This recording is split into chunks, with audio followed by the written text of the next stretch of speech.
আমার আজকে রেসিপি বাবুর্চি বা রেস্টুরেন্ট স্টাইল অথেন্টিক মোরগ পোলাও।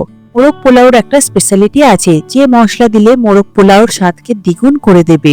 এটা কোনো রেগুলার বিরিয়ানি নয়, ঘরোয়া উপায়ে খুব সহজ পদ্ধতিতে আমি বানিয়ে দেখাবো। আর এটা আপনারা যে কোনো মুরগির মাংস দিয়ে তৈরি করতে পারবেন। নমস্কার বন্ধুরা, কিচেন টেকনিকে আপনাদের সবাইকে স্বাগত। আমি মধুমিতা। আজ নিয়ে এসেছি একটা দারুণ স্বাদের রেসিপি, চলুন দেখে নেওয়া যাক। মোরগ পোলাওর জন্য আমি এখানে 750 থেকে 800 গ্রাম মতো চিকেন নিয়েছি। তবে মাংসটা আপনারা দেশি কিংবা পোলট্রি মুরগি নিতে পারেন। আমি এখানে পোলট্রি মুরগি নিয়েছি। মাংসটাকে খুব ভালো করে ধুয়ে জল ঝরিয়ে নেবেন। আর মোরগ পোলাওয়ের পিসগুলো এইরকমই বড় বড় থাকে। এরপর এটাকে ম্যারিনেট করে নেব। প্রথমেই দিয়ে দেব 1 পিঞ্চ থেকে 2 পিঞ্চ মতন ফুড কালার। আমি এখানে অরেঞ্জ ফুড কালার ব্যবহার করেছি। এরপর দিয়ে দেব স্বাদ অনুযায়ী নুন। আমি এখানে 1 চা চামচ নুন ব্যবহার করেছি। নুন আর ফুড কালার দিয়ে খুব ভালো করে এটাকে ম্যারিনেট করে রেখে দেব 30 মিনিটের জন্য। তবে ফুড কালারটা পুরোটাই অপশনাল, আপনারা নাও দিতে পারেন। এই জায়গায় আপনারা কাশ্মীরি লঙ্কার গুঁড়ো কিংবা লাল লঙ্কার গুঁড়ো দিতে পারেন। ফুড কালার দিলে দেখতে সুন্দর হয়, তাই আমি ফুড কালার ব্যবহার করেছি। দেখুন মাংসটা খুব ভালো করে মাখানো হয়ে গিয়েছে। এরপর এটাকে আমি সরিয়ে রাখবো 30 মিনিটের জন্য। এরপর নিয়েছি 5-6টা মতো পেঁয়াজ। পেঁয়াজটাকে খুবই ঝিরিঝিরি করে কেটে নিয়েছি। যেহেতু এটা বেরেস্তা হবে, তাই বেরেস্তার পেঁয়াজ খুবই পাতলা করে কাটতে হয়। আর বেরেস্তা করতে হবে, তাই পেঁয়াজের পরিমাণটা একটু বেশি লাগবে। তবে এই বেরেস্তা পেঁয়াজ দিয়ে যদি পোলাওটা তৈরি করেন, এর স্বাদ কিন্তু অনেকটাই সুন্দর আসে। এরপর নিয়েছি 1/2 কাপ পরিমাণে টক দই। টক দইটা আমি খুব ভালো করে অল্প করে একটু জল দিয়ে ফেটিয়ে নিয়েছি। টক দইটা অবশ্যই আপনারা রুম টেম্পারেচারের টক দই নেবেন। এরপর নিয়েছি 10 থেকে 12টা মতো কাঠবাদাম বাটা। কাঠবাদামটা আগে থেকে জলে ভিজিয়ে রাখবেন, তারপর খোসা ছাড়িয়ে খুব ভালো করে বেটে নেবেন। সঙ্গে নিয়েছি 7-8টা মতো কাঁচা লঙ্কা, তবে ঝালটা আপনারা নিজেদের টেস্ট অনুযায়ী দেবেন। এরপর নিয়েছি পোলাও চাল বা গোবিন্দভোগ চাল। আমি এটা 3 কাপ পরিমাণে নিয়েছি মেজারিং কাপের। এটাকে আমি খুব ভালো করে 3-4 বার জলে ধুয়ে নিয়েছি। তারপরে আধ ঘন্টা মতন জলে ভিজিয়ে রেখেছিলাম। ভিজিয়ে রাখার পরে এটাকে জল ঝরিয়ে নেবেন, তারপর একটু ড্রাই করে নেবেন। মোরগ পোলাও সবসময় আপনারা গোবিন্দভোগ চাল কিংবা কামিনী আতপ চাল এই দিয়ে করবেন, এতে করে টেস্ট খুব ভালো আসে। এরপর বেরেস্তাটা তৈরি করে নেব। তার জন্য একটা কড়াই নিয়েছি। কড়াইটা হাই ফ্লেমে খুব ভালো করে গরম করে নেব। তারপর দিয়ে দেব 150 ml সাদা তেল। তেলটা হাই ফ্লেমেই খুব ভালো করে গরম করে নেবেন। তারপর দেখুন যেটা কুচিয়ে রেখেছিলাম পেঁয়াজ, সেই পেঁয়াজটাকে আমি দিয়ে দেব। তবে বেরেস্তা করবার সময় সবসময় গ্যাসের ফ্লেমটাকে হাইতে দিয়ে রাখবেন, তা না হলে পেঁয়াজ থেকে কিন্তু জল ছেড়ে দেবে। তাতে করে পেঁয়াজটা নরম হয়ে যাবে, একদম গলে যাবে। তাই বেরেস্তা সবসময় আপনারা হাই ফ্লেমেই তৈরি করবেন। আর কন্টিনিউ এটাকে নাড়াচাড়া করবেন, তাহলে দেখবেন একটা সাইড খুব বেশি লাল কিংবা কালো হবে না। তাহলে সব সাইডটাই খুব সুন্দরভাবে গোল্ডেন ব্রাউন কালার আসবে। দেখুন পেঁয়াজটা আমার কত সুন্দরভাবে গোল্ডেন ব্রাউন এসেছে। এর থেকে আর একটু কালার করে নেব। তারপর এটা দেখবেন তুলে নেওয়ার পরে রেখে দিলে ঠান্ডা হলে খুব সুন্দর একটা কালার চলে আসবে। দেখুন বেরেস্তার কালারটা খুব সুন্দর চলে এসেছে। এটাকে এবার তেল থেকে ঝাঁঝরির সাহায্যে তুলে নিয়ে একটা বোলের মধ্যে রেখে দেব। রেখে এটাকে ভালো করে ঠান্ডা করতে দেবেন। দেখবেন খুব সুন্দরভাবে মুচমুচে হয়ে যাবে আর কালারটা খুব সুন্দর চলে আসবে। এর থেকে বেশি ডার্ক করে আপনারা ভাজবেন না, তাহলে কালো হয়ে যাবে, তিতো হয়ে যাবে। এরপর ওই বেরেস্তার তেলের মধ্যে দিয়ে দেব 2-3টে মতন তেজপাতা। আর দিয়ে দেব গোটা গরম মশলা। গরম মশলা দেওয়ার পরে গ্যাসের ফ্লেমটাকে লোতে করে খুব ভালো করে একটু ভেজে নেবেন। সুন্দর একটা গন্ধ বেরোলে তার মধ্যে দিয়ে দেব 1 টেবিল চামচ আদা বাটা। আর দিয়ে দেব 1 টেবিল চামচ রসুন বাটা। রসুন বাটা দেওয়ার পরে গ্যাসের ফ্লেমটাকে লোতেই রেখে দেবেন। তারপরে খুব ভালো করে একটু ভেজে নেবেন, যাতে আদা রসুনের কাঁচা গন্ধটা চলে যায়। 1.5 থেকে 2 মিনিট মতো খুব ভালো করে কষিয়ে নেবেন। তারপর এর মধ্যে দিয়ে দেবেন কেটে রাখা কাঁচা লঙ্কা। কাঁচা লঙ্কা দেওয়ার পরে আরো 1 মিনিট মতো খুব ভালো করে লো ফ্লেমে একটু কষিয়ে নেবেন, এতে করে খুব সুন্দর ভাজা ভাজা হবে। দেখুন আদা রসুন আর কাঁচা লঙ্কা খুব সুন্দরভাবে ভাজা হয়ে গিয়েছে। এর মধ্যে দিয়ে দেব এবার ম্যারিনেট করে রাখা চিকেনের পিসগুলো। চিকেনের পিসগুলো দেওয়ার পরে মিডিয়াম ফ্লেমে খুব ভালো করে চিকেনটাকে একটু কষিয়ে নেব। চিকেনটা আপনারা মিডিয়াম ফ্লেমে খুব ভালো করে একটু কষিয়ে নেবেন 5 থেকে 6 মিনিট মতন। কষানোর সময় চিকেনের কালারটাও চেঞ্জ হয়ে যাবে আর চিকেনের মধ্যে মশলাগুলো খুব ভালোভাবে চলে যাবে। এরপর এর মধ্যে দিয়ে দেব ফেটিয়ে রাখা টক দই। তবে টক দই দেওয়ার সময় গ্যাসের ফ্লেমটাকে সবসময় লোতে করে দেবেন, তা না হলে টক দইটা কিন্তু ফেটে যাবে। টক দই দেওয়ার পরে গ্যাসের ফ্লেমটাকে লোতে করে আমি খুব ভালো করে আরো 2 মিনিট মতো কষিয়ে নেব। কষানোর সময় দেখবেন চিকেন থেকে তেলটা রিলিজ করে দেবে। কারণ টক দই দেওয়ার পরে চিকেন আর মশলা থেকে তেলটা খুব তাড়াতাড়ি রিলিজ করে দেয়। এরপর এর মধ্যে আমি দিয়ে দেব 2 টেবিল চামচ মতো ঘি।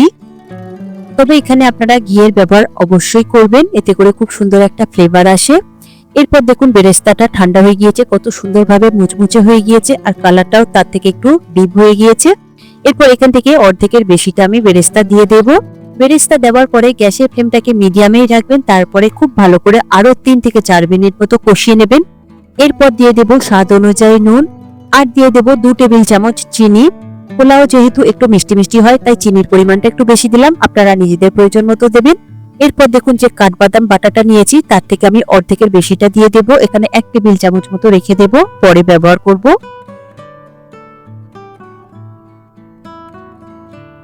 বাদাম বাটা দেওয়ার পরে খুব ভালো করে এটাকে কষিয়ে নেব, তবে এই সময় গ্যাসের ফ্লেমটাকে লোতে করে দেবেন আর কন্টিনিউ একটু নাড়াচাড়া করবেন, কারণ বাদাম বাটা দিলে কড়ার গায়ে খুব তাড়াতাড়ি লেগে যায় আর পুড়ে যাবে, তাই কন্টিনিউ আপনারা এটাকে খুব ভালো করে একটু নাড়াচাড়া করতে থাকবেন। এরপর নিয়েছি 2 টেবিল চামচ গুঁড়ো দুধ। গুঁড়ো দুধটা এর মধ্যে আমি দিয়ে দেব। গুঁড়ো দুধ দেওয়ার পরে খুব ভালো করে মিশিয়ে নেবেন। আর দেখুন চিকেন আর মশলা থেকে কত সুন্দরভাবে তেলটা রিলিজ করে দিয়েছে। তবে এই সময় গ্যাসের ফ্লেমটাকে লোতে রেখে আপনারা কষিয়ে নেবেন। দেখুন কষানো হয়ে গিয়েছে। এবার দিয়ে দেব 1/2 কাপ পরিমাণে উষ্ণ গরম জল। আপনারা অবশ্যই এখানে উষ্ণ গরম জলের ব্যবহার করবেন, এতে করে টেস্ট খুব সুন্দর আসে। তবে জলটা আপনারা নিজেদের প্রয়োজন মতন দেবেন। দিয়ে এটাকে খুব ভালো করে একবার মিশিয়ে নেবেন, তারপরে এটাকে আমি ফুটতে দেব। ততক্ষণ আমি একটা মশলা রেডি করে নেব। এখন একটা মিডিয়াম সাইজের জায়ফল নিয়েছি, আর নিয়েছি 1 চা চামচ শাহি জিরা, আর নিয়েছি একটা গোটা জয়িত্রী, সঙ্গে নিয়েছি 1 চা চামচ সাহা মরিচ। এরপর এই মশলাগুলোকে আপনারা মিক্সিং জারে কিংবা শিলপাটার মধ্যে খুব ভালো করে গুঁড়ো করে নেবেন। তবে এটাকে ড্রাই রোস্ট করবেন না, এতে করে সুন্দর একটা অ্যারোমা থাকে, সেটা নষ্ট হয়ে যাবে। এটাই পোলাও স্বাদটাকে দ্বিগুণ করে দেবে এই স্পেশাল মশলাটা। এখন মশলাটা আমি শিলপাটার মধ্যে দিয়ে খুব ভালো করে গুঁড়ো করে নিয়েছি। এরপর এখান থেকে বেশিরভাগ মশলাটাই আমি দিয়ে দেব, 1 চামচ কি 1.5 চামচ মতো রেখে দেব, পরে ব্যবহার করব। এখন এই মশলাটা আমি রেখে দিচ্ছি, এটা আমি পরে ব্যবহার করব। এরপরে আমি এটাকে খুব ভালো করে মিশিয়ে নেব, তবে গ্যাসের ফ্লেমটাকে আপনারা মিডিয়ামেই রাখবেন। চিকেনের সাথে মশলা খুব ভালো করে মিশানো হয়ে গিয়েছে। এরপর এটাকে আমি ঢেকে দেব 15 থেকে 20 মিনিটের জন্য। চিকেনটা খুব ভালো করে সিদ্ধ করে নেবেন, তবে টাইমিংটা কম বেশি লাগতে পারে চিকেনের ওয়েট হিসাবে। দেখুন 20 মিনিট পরে আমি ঢাকা খুলে দেখছি চিকেনটা কত সুন্দরভাবে সিদ্ধ হয়ে গিয়েছে আর গ্রেভিটা একদম গায়ে মাখামাখা হয়ে গিয়েছে আর তেলটা একদম উপরে রিলিজ করে দিয়েছে। এরপরে গ্যাসের ফ্লেমটাকে আপনারা বন্ধ করে দেবেন, দিয়ে একটু ঠান্ডা হতে দেবেন। উপরে যে তেলটা উঠেছে সেটা আমি আলাদা করে নেব। চিকেনের এই তেলটা কিন্তু আপনারা যতটা সম্ভব তুলে নেবার চেষ্টা করবেন, কারণ এই তেল দিয়ে পোলাও চালটাকে ভেজে নেব, তাতে করে পোলাওটা খুব সুন্দর ফ্লেভার যুক্ত হবে। দেখুন আমি যতটা সম্ভব তেলটা তুলে নিয়েছি। এরপরে চিকেনটাকে আমি সরিয়ে রাখবো। এরপরে একটা আলাদা কড়াই নিয়েছি, সেই কড়াইটা গরম হলে তার মধ্যে এই তেলটাকে দিয়ে দেব। গ্যাসের ফ্লেমটাকে লোতে রাখবেন, তারপর এর মধ্যে কিছু গোটা মশলা দিয়ে দেবেন। আমি এখানে তেজপাতা আর গোটা গরম মশলা নিয়েছি। দেওয়ার পরে কয়েক সেকেন্ডের জন্য একটু নাড়াচাড়া করে ভেজে নেবেন। ভাজা হয়ে গেলে তার মধ্যে দিয়ে দেব 1 চা চামচ রসুন বাটা, আর দিয়ে দেব 1 চা চামচ আদা বাটা। আদা রসুনের কাঁচা গন্ধ চলে যাওয়া পর্যন্ত খুব ভালো করে একটু নাড়াচাড়া করে মিশিয়ে নেবেন। আদা রসুনটা খুব ভালো করে আমি ভেজে নিয়েছি 1 থেকে 1.5 মিনিট মতো সময় ধরে লো ফ্লেমে। পরে দেখুন পোলাও চালটা নিয়েছি, পোলাও চালটাকে আমি খুব সুন্দরভাবে ড্রাই করে নিয়েছি, একদম শুকনো করে নেবেন, এর মধ্যে যেন কোনো রকম জল না থাকে। এরপরে এই চালটাকে ওই তেলের মধ্যে দিয়ে দেবেন, দিয়ে খুব ভালো করে হাই ফ্লেমে 2 থেকে 3 মিনিট মতো ভেজে নেবেন। চালটা যত সুন্দর করে ভাজবেন এতে করে ভাতটা জড়িয়ে যাবে না। দেখবেন চালটা ভাজবার সময় কালারটা একটু চেঞ্জ হয়ে যাবে। দেখুন আমার চাল ভাজা হয়ে গিয়েছে। এরপর এর মধ্যে দিয়ে দেব উষ্ণ গরম জল। আমি এখানে মেজারিং কাপে 3 কাপ পরিমাণে চাল নিয়েছিলাম, তাই এর ডবল জল সবসময় আপনারা দেবেন। আমি এখানে 6 কাপ জল দেব, তবে আগে আমি 5.5 কাপ পরিমাণে জল দেব, তবে প্রয়োজন হলে 1/2 কাপ আমি পরে দিয়ে দেব। জল দেওয়ার পরে খুব ভালো করে একবার মিশিয়ে নেবেন। তারপর যে বাদাম বাটাটা আমি রেখেছিলাম, আমন্ড বা কাঠবাদাম, সেই বাদাম বাটাটা আমি পুরোটাই এখানে দিয়ে দেব। আর দিয়ে দেবেন স্বাদ অনুযায়ী নুন, সঙ্গে দিয়ে দেব 2 টেবিল চামচ গুঁড়ো দুধ, আর দিয়ে দেব যে ভাজা মশলাটা রেখেছিলাম সেই মশলাটা পুরোটাই এখানে দিয়ে দেব। আর দেব কয়েকটা কিশমিশ, আর দিয়ে দেব 10 থেকে 12টা মতন আলু বোখরা। তবে এই আলু বোখরাটা আপনারা অবশ্যই দেবেন, এতে করে পোলাওর স্বাদ কিন্তু অনেকটাই বাড়িয়ে দেয়। এরপরে খুব ভালো করে হালকা হাতে একটু মিশিয়ে নেবেন। তবে গুঁড়ো দুধের পরিবর্তে আপনারা এখানে লিকুইড দুধ বা প্যাকেট দুধ ব্যবহার করতে পারেন। সেক্ষেত্রে 6 কাপ জলের জায়গায় ওখানে 2 কাপ দুধ দেবেন আর 4 কাপ জল দিয়ে দেবেন। এরপর এটাকে ঢেকে দেবেন, দিয়ে গ্যাসের ফ্লেমটাকে মিডিয়াম টু হাইতে দিয়ে দেবেন। তারপর 10 থেকে 12 মিনিট মতন এটাকে সিদ্ধ হতে দেবেন। দেখুন 12 মিনিট পরে আমি ঢাকা খুলে দেখছি ভাত আর জল একদম টেনে গিয়েছে, একদম গায়ে মাখা মাখা হয়ে গিয়েছে। দেখুন হালকা একটু জলের ভাব রয়েছে। তবে মাঝে একবার ঢাকা খুলে আমি হাফ কাপ পরিমাণে জল দিয়ে দিয়েছিলাম। টোটাল আমি এখানে 6 কাপ জল ব্যবহার করেছি। এরপর এখান থেকে অর্ধেক পোলাওর ভাত তুলে নেবেন, নিয়ে এটাকে ছড়িয়ে রাখবেন। বাকি যে অর্ধেক পোলাওর ভাতটা কড়াইয়ের মধ্যে রয়েছে সেটাকে খুব ভালো করে একটু ছড়িয়ে দেবেন। ভালো করে একটু স্প্রেড করে দিলে এর মধ্যে যেহেতু চিকেন গুলো দিতে হবে, একটা লেয়ার তৈরি করতে হবে। তবে এই সময় আপনারা গ্যাসের ফ্লেমটাকে বন্ধ করে দেবেন। তারপর উপর থেকে অল্প করে একটু দেখুন বেরেস্তা ছড়িয়ে দেব। তারপরে এর মধ্যে চিকেনের পিসগুলো আপনারা দিয়ে দেবেন। চিকেনের যে জুস বা গ্রেভিটা রয়েছে সেটা উপর থেকে খুব সুন্দরভাবে দিয়ে দেবেন। উপর থেকে অল্প করে আমি একটু বেরেস্তা ছড়িয়ে দিলাম।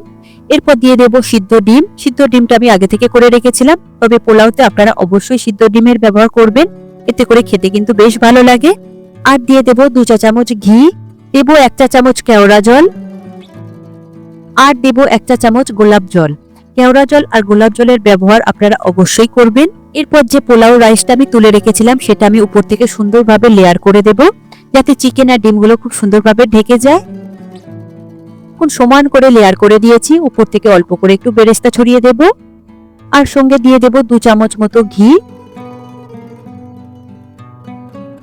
এরপর দিয়ে দেব 1 চা চামচ কেওড়া জল, দিয়ে দেব 1 চা চামচ গোলাপ জল। এতে করে খুব সুন্দর একটা অ্যারোমা ফ্লেভার আসবে। এরপর এটাকে ঢেকে দেবেন খুব ভালো করে, যেন কোনো রকম ভাবে স্টিমটা না বেরিয়ে যায়। এরপর গ্যাসের ফ্লেমটাকে লোতে করে দেবেন, দিয়ে একটা চাটুর উপরে এই কড়াইটাকে বসিয়ে দেবেন। তারপর 5 মিনিটের জন্য এটাকে লো ফ্লেমে দম দিয়ে নেবেন। কুক হয়ে গেলে এটাকে আরো 15 মিনিটের জন্য স্ট্যান্ডিং টাইমে রেখে দেবেন গ্যাসের ফ্লেমটাকে বন্ধ করে। 15 মিনিট পরে আমি ঢাকা খুলে দেখছি, দেখুন ভাতটা কত সুন্দরভাবে রেডি হয়ে গিয়েছে, একদম ঝরঝরে হয়ে গিয়েছে। আর একটাও ভাত কিন্তু গলেও যায়নি আর ভেঙেও যায়নি। আমি সেটা আপনাদের দেখিয়ে দেব পরে। এরপর ভাতের সাথে ওই গ্রেভিটাকে খুব ভালো করে মিশিয়ে নেবেন, তবে খুব সাবধানে করবেন, হালকা হাতে করবেন। তবে এটা গরম অবস্থায় করবেন না, তাহলে ভাতগুলো কিন্তু ভেঙে যাবে। একটু ঠান্ডা হলে তারপরে এটা মিশিয়ে নেবেন। দেখুন আমি একটা প্লেটের মধ্যে সার্ভ করে নিয়েছি। ভাতটা কত সুন্দর ঝুরো ঝুরো হয়েছে। তবে ভাতটা এখনো গরম রয়েছে, তাই এখনো খুব একটা বেশি ঝরঝরে হয়নি, একটু গায়ে লেগে রয়েছে। তবে ঠান্ডা হয়ে গেলে খুব সুন্দর ঝরঝরে হয়ে যাবে, একটার সাথে একটা লেগেও থাকবে না। আর লক্ষ্য করলেও নিশ্চয়ই বুঝতে পারবেন যে ভাতগুলো দেখুন একটাও কিন্তু ভেঙে যায়নি কিংবা নরমও হয়ে যায়নি। দেখুন হাতে নিয়ে দেখিয়ে দিচ্ছি ভাতটা কত সুন্দর ঝরঝরে হয়েছে আর কতটা গোটা গোটা রয়েছে। আর চিকেনটাও আমি কেটে দেখিয়ে দেবো, একদম পারফেক্ট ভাবে সিদ্ধ হয়েছে। কত সহজেই চিকেন থেকে হাড়টা একদম আলাদা হয়ে যাচ্ছে। রেডি হয়ে গেল আমার আজকের রেসিপি মোরগ পোলাও। পারফেক্ট ভাবে বানানোর জন্য আর অথেন্টিক মোরগ পোলাওর জন্য আপনাকে প্রতিটা স্টেপ ফলো করতে হবে, আর মেজারিংটা খুবই ইম্পর্টেন্ট। আপনারা এটা সবসময় খেয়াল রাখবেন। তবে এইভাবে বানিয়ে না খেলে কিন্তু এর স্বাদ একদমই বুঝতে পারবেন না। এতটাই টেস্টি হয়েছে আর এতটা সুন্দর খেতে হয়েছে। বিশেষ করে পোলাওর যে স্পেশাল মশলাটা ব্যবহার করেছি সেই মশলার জন্যই কিন্তু পোলাওর স্বাদটা কিন্তু একদম অন্য মাত্রায় নিয়ে গিয়েছে। এই রেসিপিটি আপনাদের কেমন লাগলো কমেন্টে অবশ্যই জানাবেন। আর যদি ভালো লেগে থাকে তাহলে লাইক শেয়ার করবার অনুরোধ রইল। সাথে এই রকম সব নিত্য নতুন রেসিপি পাওয়ার জন্য কিচেন টেকনিককে সাবস্ক্রাইব করে রাখবেন। আজ তাহলে এই পর্যন্ত, আবারও দেখা হবে অন্য কোনো রেসিপির সাথে। সবাই ভালো থাকবেন, সুস্থ থাকবেন, আর ভিডিওটি পুরো দেখার জন্য অসংখ্য ধন্যবাদ।